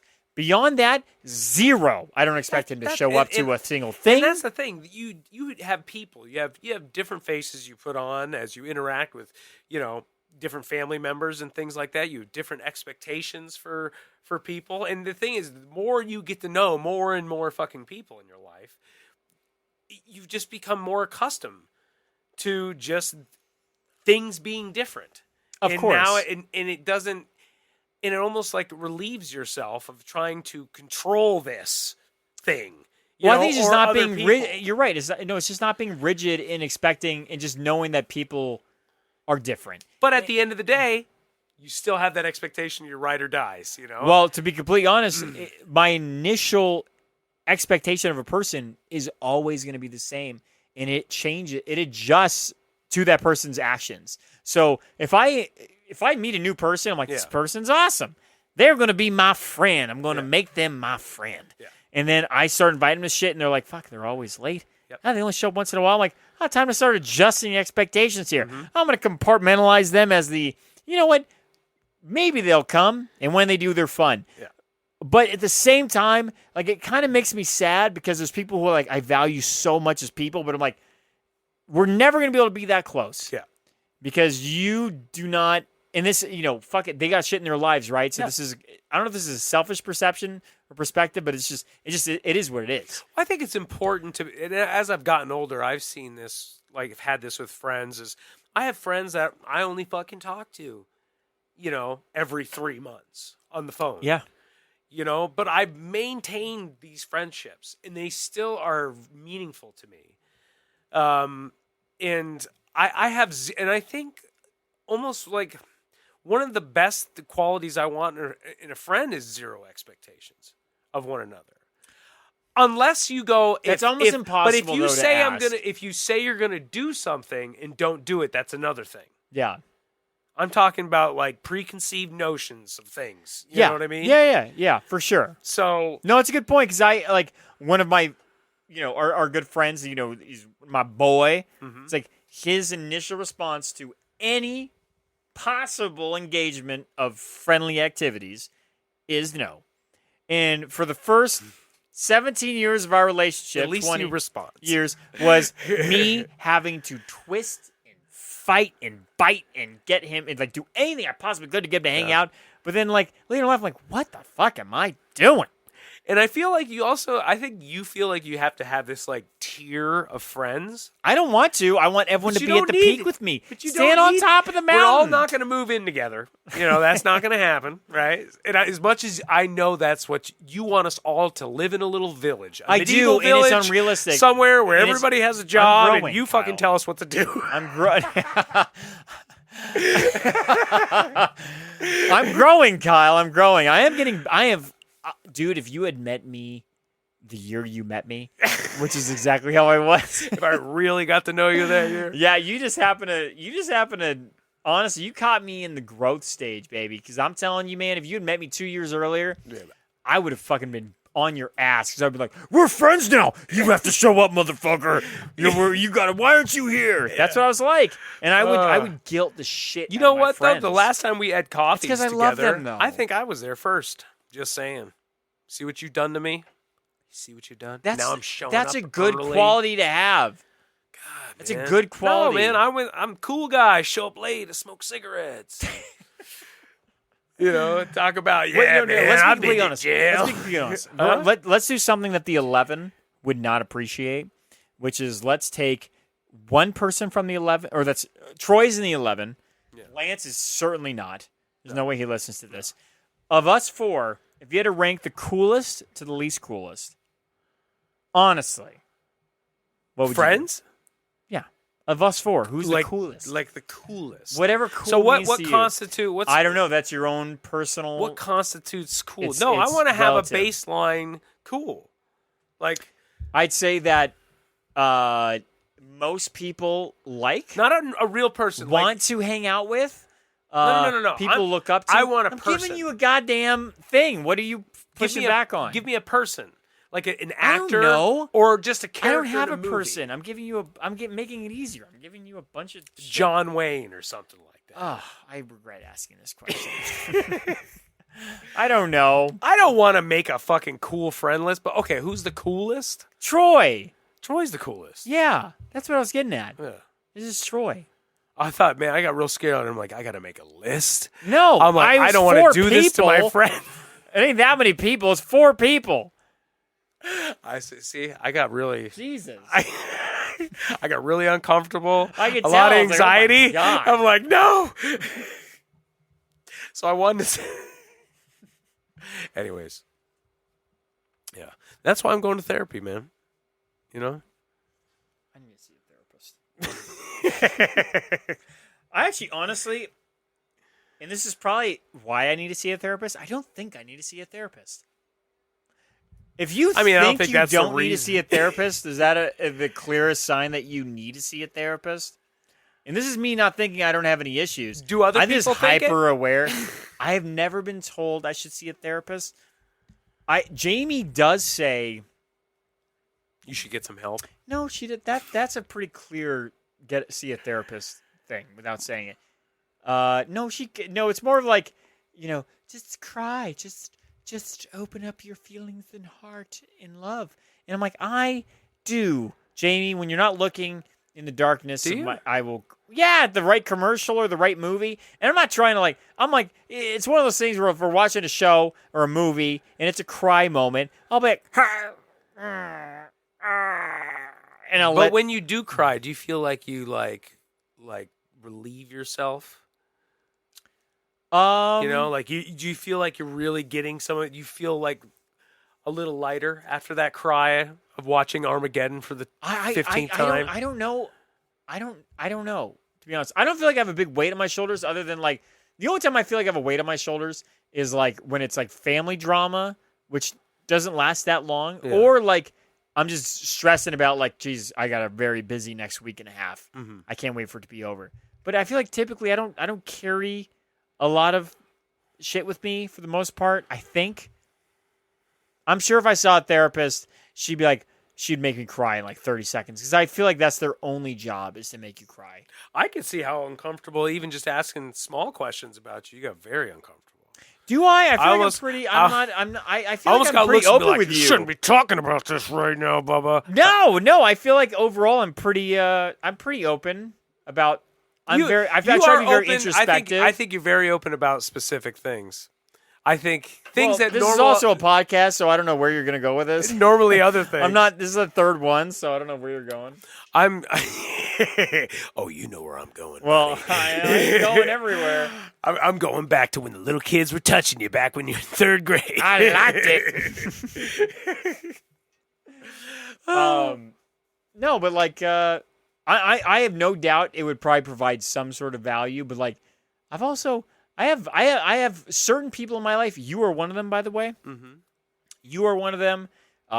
Jamie is one of them, and I think that's it in terms of the people in my life who like I just tell about my life, which is pretty much what you do in therapy, right? If I'm not mistaken, you just do a lot of explain your feelings and how life is and what it's doing to you, and then whether you could be, and then you or Jamie or the person on the other side will ask you questions to make you dig deeper into like your own internal things. So like, not that you guys are therapists, but like, I open myself up to you guys, and I'm pretty open about my I think stuff. me and you tend to have those type of conversations anyways. Yeah. And, I've been going to therapy. And, there's probably a little bit I'm kind of like thrusting upon you sometimes, in our conversations. Of course. But like, I think that allows me to open up too. I think it's healthy to have a person in your life who you're both willing to like. Yeah. And you don't, the worst is when if there's someone in your life or if you're doing this to someone in your life who they are nothing to you other than, or vice versa, a person to pour your feelings into to make yourself feel better. Yeah. And then, thank you for being my receptacle of shit. I will now go about my day. Enjoy yourself, sir. I have been that person to others. I don't know if I've necessarily done that to others in my life, but I've certainly been that person for others. And it is fucking not pleasant. No. To be the receptacle for other people's emotional shit. Yep. And this could be a family member Like, or a random customer at a house. You're getting it. Yeah. How's your day? Let me tell you. And then an hour later, you're like, oh my God. Well, like we talked about, call my that mom. should be, somebody asking that, how are you, should just be like no more than 3 words. That's not a real question. What's it called? It's a rhetorical question? Yeah, it's rhetorical. Fine. That's why I'm people fine. go, how are you? Always fine. And they go, how are you? And nobody answers the Yes. question. Yeah. I love that. Good. Yeah. Good. And it's Well, funny. no. No, don't do that to You me. answer the fucking question. And you know what? It's like, and we recognize it. You work currently. I did work, and yet I still sort of kind of work. And it's a service industry, right? You're dealing with people, and so it's inevitable to run into circumstances where you talk to people who maybe they haven't experienced much human contact over the past 6 months. And so when you ask them that question, they are going to tell you. Oh my fucking God. How they feel. Oh, Jesus. They really do. I've had women they tell me all types of stuff. They tell me about their lovers and how inadequate their lovers are. What do they you tell say me about to that? all their family members, and like I know that, their sister's Samantha and she's got a drug problem and their daughter's in jail right now. Why do I know all this fucking shit about your family? And not only that, but like, what are they looking for from you, truly, other than, again, a receptacle of emotional shit to dump into? Because, like, do they really, I mean, let's be honest. I have all this excess stuff, and now you need to carry this around. Yeah. Good day. Bye-bye. Yes. Yeah. Yes. That's why they're emotional fucking vampires, man. Yeah, and like, I really, I feel like I've done it's not that I've done a good job. I've been lucky. I've been lucky in my life. People have like a word lasso thing that they can do to you. And you know this, and they just won't let you. Yeah, where you're like, go. why have I been in your house for 2 hours and I just can't get away? Yeah, well, because like, dude, I've had people when I used to work at said company you work at, where not in my current deal, but where they'd be like, where it was kind of like an almost suicide watch, where they're not going to kill themselves in my presence, but they're referencing their level of depression to a degree where they're talking about like, I've thought about killing myself, and I'm like, what the fuck? I can't leave. Now, No. what aid can I really Yeah. give? What do I do? Like, Next time you just have a talk job to there, him? he'd be like, "Yeah, the last tenant killed themselves right here." Can I'd be you like, imagine? "No!" Yeah. What's the alternative? Then to be like, oh, I've really thought about killing myself. You're like, fuck off. I gotta go. Like, is that the alternative? That's what. Yeah, if we No. lived in New York, that's what we say. Yeah. No, Hey, you'd be like, fuck off. it's like, oh. You know, it's just. Yeah, a lot of. That's really sad. I'm sorry. That's I'm hard. so sorry. I knew a person, dude. You know what I do a lot to people I don't know? Lie. I've learned that it's not a good quality. I told Jamie this. She's not. Yeah. She's not Then you oblivious get to this. test your mind. lying skills. No, she's not oblivious to this. I have. It's not. I'm not gonna say it's a good quality. It's a refined skill of automatic lying that I do to people I don't know. That is fucking seamless. It comes out of me it comes and I use it as a tool. Yeah. Okay, as a person who I have zero interest in ever seeing again, or zero expectation of ever meeting this person again. I am having an interaction with this person who I am going to lie. I'm going to create people in my life to hold up as examples in my story, purely to relate enough to them to make them like me, so I can leave and never see them again. Like, I realize I do this very regularly, and it's too easy for me, and it's not a good quality to have. But I use it again as a tool to, someone who's trying to chit chat with me too much, and I'm trying to get a tip out of them or whatever it is. Sure. Where that's called the service industry. I mean, for real, dude. I mean, that's what it all is. We're just in there fucking sucking dicks and just. It really fucking, is. Yeah. And hopefully, at the end of all the dick sucking, you get a little treat. Yeah, but at the same time, do you not also? And there's also I do. There is this intrinsic need that I have to feel liked. I guess a little bit. No, I'm sure that has something to do. You with know. it. Yeah, you're probably right. Well, I'm curious because like I like to think that I have a little more emotional intelligence because like when I'm one of the things that drives me the most crazy is if I'm at a restaurant or any sort of service industry, or if you call into a helpline and the people are like, they're so nice, or kind of they're creepy fake. We've talked about this before. Oh yes. Where I'm like immediately am not interested, and I'm my guard's up right away, and I'm like, am I doing that to people? By trying to relate to them, because that's what I'm doing, really. Probably when I'm doing bit. that, we think. I mean, we obviously think we're the slickest motherfuckers on the planet, but I'm sure that we're coming across that way, at least to some people at some time. Yeah, where they're like, that's a good point. There's probably like a 60... I feel like I'm pretty good. I'm sure you feel like you're pretty good too. I do. Navigating that and making it seem natural. But I'm sure the waiter is, and they're like, and that's the other thing. Anyways, yeah, I know, I completely agree, and I'm sure I'm that the person I'm bitching about. I'm probably to some degree that person for other people. They're like, this motherfucker came in my house. He thinks I'm gonna get his jokes. That I know he don't have a sister. Dude, I think I did that the other day. I had a lady, and she was just talking about there was this book she was reading, and she was talking about the similarities in this book that I've never heard of. Oh God, did you say you read today. the book? So I'm like, yeah, the similarities between Joseph Stalin and fucking Donald Trump are fucking really close, and all this, and I just start going down this fucking rabbit hole. And she's a younger woman, so I thought, immediately I just thought she was on my side with her, if you will.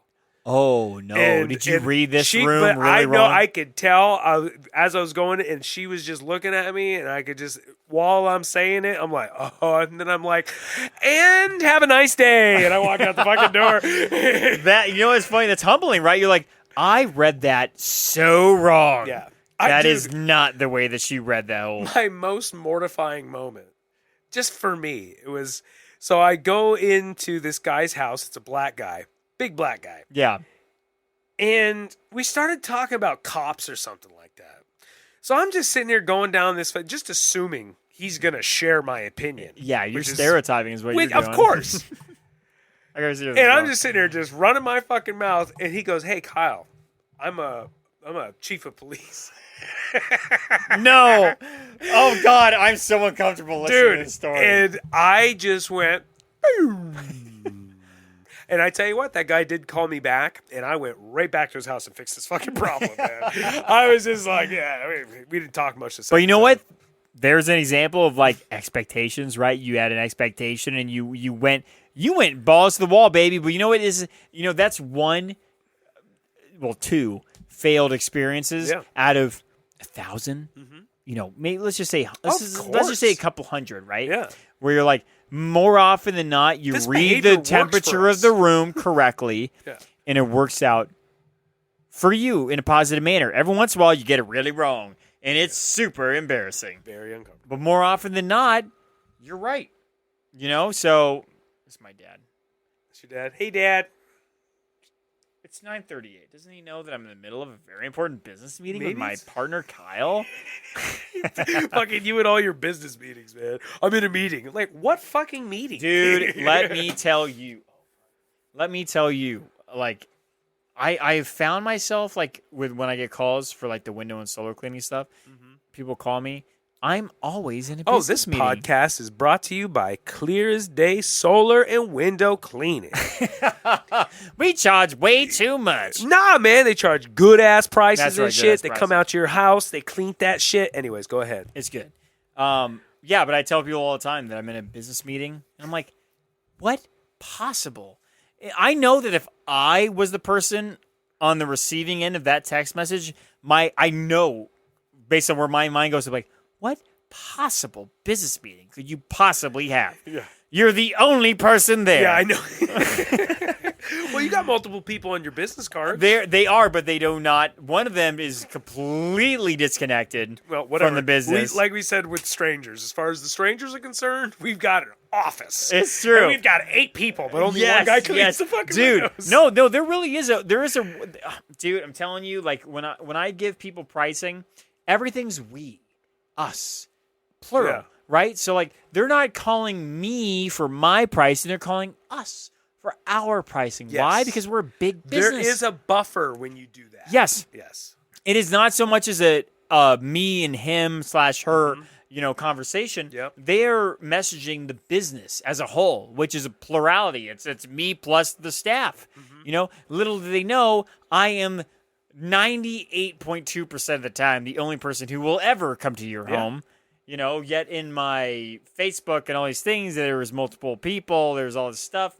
And but it's just there was when I had made it truly there was the potential for others, but it is really just me. But people feel more comfortable, and that's the other thing I've learned. Like when I message people, pricing, all these things, there's a way to phrase things where even if I know I'm more expensive than other people, there is a way to say things and a way to phrase myself to get the money. Yes. With like a 95% success rate. If you could just come up with this perfect formula. No, it's but it only works in like specific situations. Like Apple, they ain't going to call me for my advice. But I'm like, No, but people that want their fucking windows clean. No, but I'm like, in terms of service industry type things, I feel like I have discovered a formula that works incredibly well. Whereas I am surprised typically if I don't get the job. I think I got a little thing going on. I'm pretty good with people. Yeah. There's certain things that I'm not good at though with certain sales. Like, I'm not gonna just sell them shit and screw them over. Of course. I'm not trying to sell lemons. Lemons car lot. Yeah, I'm not. I can't sleep at night by doing that shit. So. Well, you haven't worked in the car industry. Yeah, that's right. You have. I did, and the stereotypes are true. If you go buy a new car, you're probably okay. So Connor called me. I think this is like the last big thing I'm going to talk about right now. Okay, all right. So the Connor called me. Big thing. Yeah. This just in, one big thing. Yeah, and he's looking. It's my little brother, and he's looking to buy a used car. Okay, but he's like, "What do I do?" And do I go to the dealership and get a loan from them? What do I do? Where do you go with this? Right? You just go. You just want to buy a car. They're going to set it up for you. Yeah. I learned as working the dealership is how they make their money. Okay. when you go to buy a used car, you have no idea how much that car is worth to the dealership. Yeah. It is worth whatever the trade-in value was. If someone comes in and they are not educated and they didn't do their research and they give their car away for $4,000 when it's worth $10,000, that dealership is going to put that car up for $15,000. And that's a whole lot of wiggle room. So used cars are difficult, very difficult in terms of figuring out, what the dealership actually owns a car for. Yeah. New cars, you can find it online. It's on the internet. Yeah. That's the invoice. It is what it is. Yeah. So like you see, like that car, that new truck is $48,000. What can I get it for? No, you can look it up online. Look at the invoice. That's what you can get it for. It's your best case scenario. The only time you can get it for less is when the dealership is offering rebates. And where do those rebates come from? The manufacturers of the car. So if you go, Ford, Chevy, all these companies, they buy their cars from, the plants, right, who are making the trucks. Yeah. Or they're not even buying them from the plants. They're actually technically leasing them from the plants. So they don't own these cars. Every day, every month that those cars sit on that car lot, it costs the dealership more money. They are incentivized to get them off the lot early. Yeah. So there's certain times every year where the place that the dealership is leasing the car from, which is the Chevy, who's making the cars, the Ford, offers to the dealership a $5,000 rebate, a $7,000 rebate. Gotcha. And when you see that shit online, now most of the time when you see sales, a lot of time they're bullshit, right? Kohl's, they're a pair of jeans. They're $19.95. They were $99.95. Never has anyone ever paid $99.95 for those jeans. That is a bullshit sale. Yeah. Car dealership, when you see $5,000 off, that is a deal not from the dealership. That is not something the dealership is capable. That is from who the dealership got the car from to sell to you. That is a legitimately once, twice a year situation. And if you do want a new car, it's jump on those rebates. It's real if that's something you actually want. I still recommend just getting a used car. Or you go to a dealership and you buy last year's model. Why? Because when a car sits on a lot, let's just say it's 20, they're selling the 2021s, but somehow they still have a 2020, with 3,000 miles because it's been a test drive car for, a year. That car is costing the dealership a significant amount of money to keep it on the lot. They will lose money selling you that car to get it off their lot. You always go at the end of the day. If you're going to buy a car, you always go at the end of the day because what they want to do, the sales managers, they just want to... Yeah, it's desperation. They want to sell cars. They want to fill up their day's sales sheet. So you go at the end of the day, you go at the end of the month, and you go when these rebates are out. That is when you make... You kill it on a car. Well, shit, man. I hope One more thing appreciate for you. that. One more thing for you. No one cares about this, but I'm just bringing this up because I was thinking about Connor. You do not go to a dealership and want them to finance you. You don't do it because the dealership makes a significant portion of the money they get from you, not in selling the car. You'd be shocked at how often when you buy a car, just wait. So you go to a dealership to buy a car, right? You're like, you know what? I think I got a pretty good price on that car. You'd be shocked at how often you go into the new car, again, used cars, just ignore that. All right, it's a completely different animal. You go buy a new car. There is a sheet of paper in that office, in the manager's office, every single day throughout the day that shows how much money every single car sold profit-wise was made. You're going to see $400, $2,000, negative $200, negative $100, $500. Like, Jesus Christ, how are they making any money? Go to the financing. That is where they rape you. That is where they tell you about the warranties and the interest rates. That is where the dealership makes their money on you. It's not in selling you the car. It's in the warranties. It's in the interest rates. If you, as a person, can qualify for 1.5% interest rate, right? That's what you can qualify for a car loan. But they somehow get your sucker ass to get their car at a 5% interest rate. That dealership makes the 4%. They make that money, okay? because you qualify for the 1. They keep the 4. So Fuck these warranties, man. All I ever get calls about is these fucking, oh, we just wanted to give you a call about your extended warranty. I'm telling you, I told Connor, I'm like, you do not. You go into your bank or your credit union, ideally a credit union because they're nonprofit. You go to your credit union, you get a pre-approved loan from them, and then you go to buy your car. You do not go to a car dealership to buy a car. Yeah. They will destroy you. Because no matter how strong you think you are, there's so many layers to that game. They are going to beat your ass. That's it, folks. Ryan's fucking telling you what's up. That's what's up. All right, so I got a couple things. It's the last things. Oh, my God. I got something to throw at Kyle. Yeah, if anybody gets this far, fucking God bless. Yeah, I'm sorry. I know that last part was horrible, but I hope it was educational. So I figured... Well, your nuts have been showing this whole time. That's okay. No, these are tight shorts. I don't know. It was a little spread out. So I got a couple would you rather questions. We're going to end it. This is a way to learn more about Kyle and me. Because how could you possibly learn more about a person than when you're in a situation to where your character is being decided, to where your humanity is put up against the lens. So I'm going to ask you a question, Kyle. Go ahead. And if you want to answer me to answer it, if you want, what if I choose not to? Don't do that. No, you're going to answer it, and then I'll answer it if you want me to answer it. I have not put any personal thought into these. Okay? So I don't have a predetermined answer. Okay. All right. So first one: would you rather have a cup of broken glass shoved up your ass? Is it a glass cup? Is it a glass cup? Huh? It's a cup of broken glass. It could be. This is a measurement. Oh, gotcha. 1 cup measurement of broken 8 glass ounces of broken shoved glass up your asshole. Okay. Or 6 hard grinds of the cheese grater against your penis.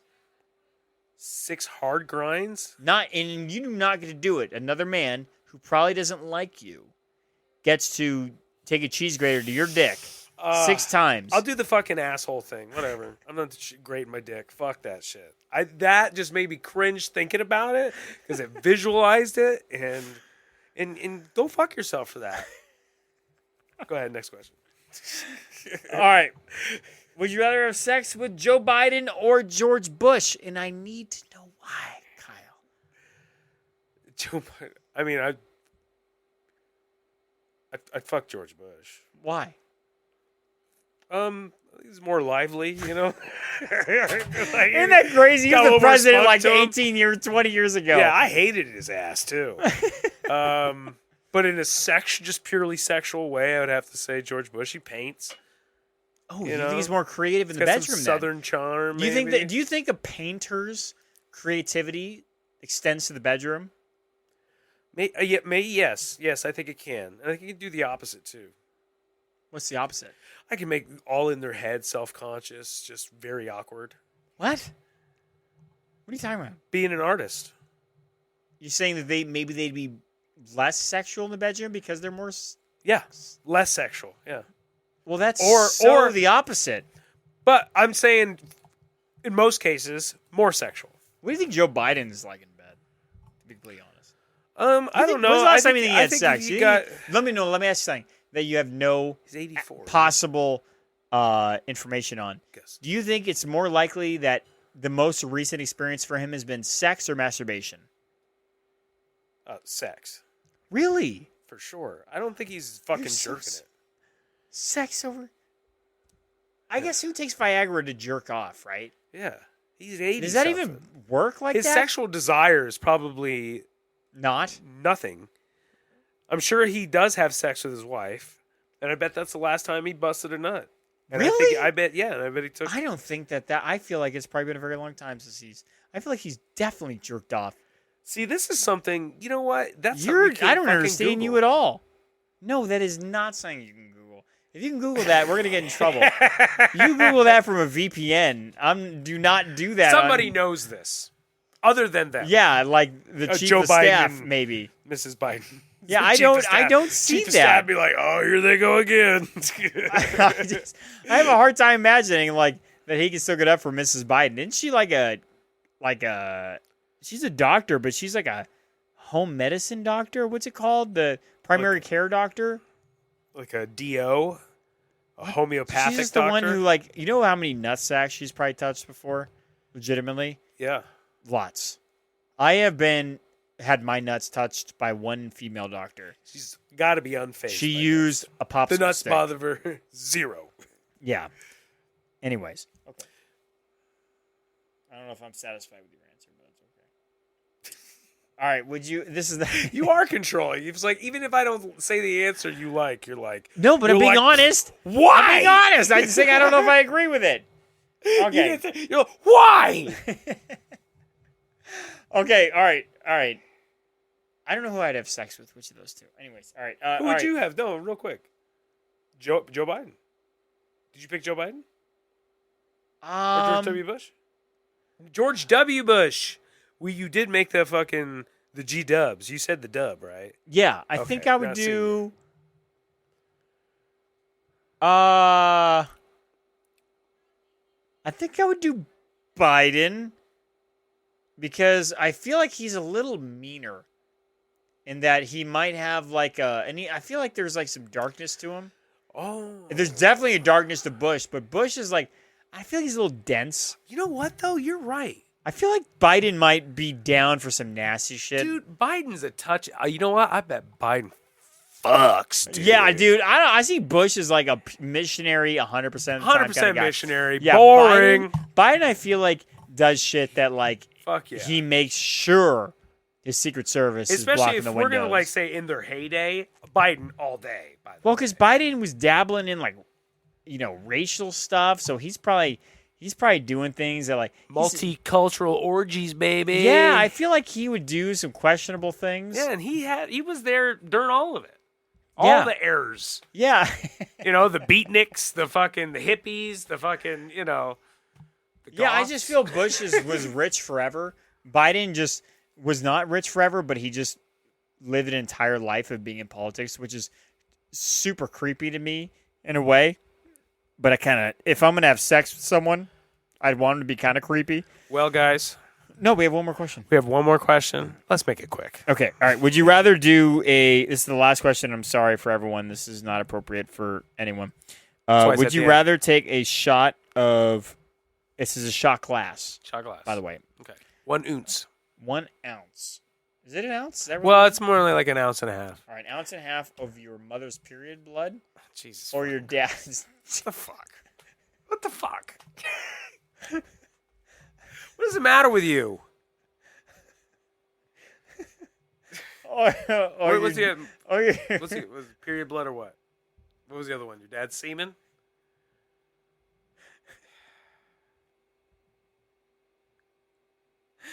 I think I can make the period blood taste like something else. I'll do that. And go fuck yourself.